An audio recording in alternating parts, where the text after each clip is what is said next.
It's 8:23 Wednesday morning here on East Coast Radio. This was what happens on Wednesdays. We find out all things EThekwini matters. And to join us for that is the Chairperson of Governance and Human Capital Portfolio Committee, EThekwini Municipality, Councillor Nkosenhle Madlala. Good morning, Councillor. Hey, good morning to you and your listeners, and thank you for having us.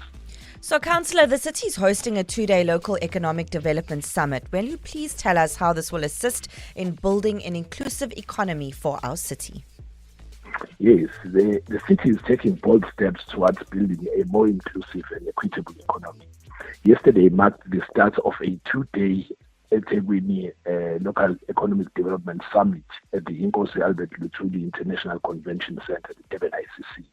This summit brings together government leaders, business, academia, organized labor, and civil society, all working towards a shared goal of sustainable and inclusive economic growth across our city.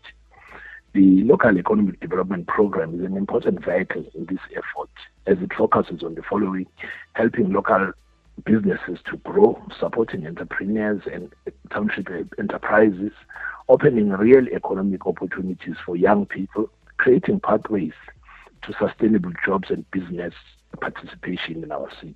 So this summit is not just a talk shop in essence. It is about aligning partnerships to ensure that the growth of EThekwini benefits local people and local economies as well. I'm excited to hear about this one.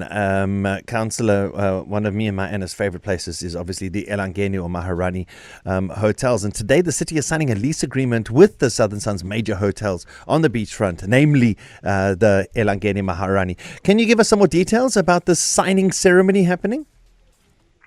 Indeed, today is a milestone in Durban's journey towards a renewal of an economic resurgence. The EThekwini Municipality is signing a 50-year lease agreement with the Southern Sun Hotel for the redevelopment of the Elangeni and the Maharani Towers, the iconic twin pillars of our Golden Mile. This represents a 622 million rand reinvestment by the group into the beachfront precinct, forming part of a broader 1 billion rand hospitality revitalization portfolio. What this means is that it's going to retain the 450 existing jobs, it will create over 200 new jobs, and it will strengthen Durban's position as South Africa's coastal capital of tourism and leisure. This reinvestment sends a clear message: Durban is rising. We are restoring confidence, stimulating growth, and ensuring the beachfront remains the beating heart of our tourism economy.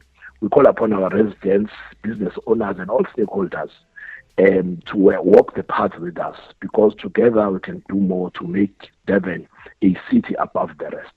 100%. Councillor, thank you for joining us this morning. Thank you very much. East Coast Breakfast with Darren, Sky and Carmen.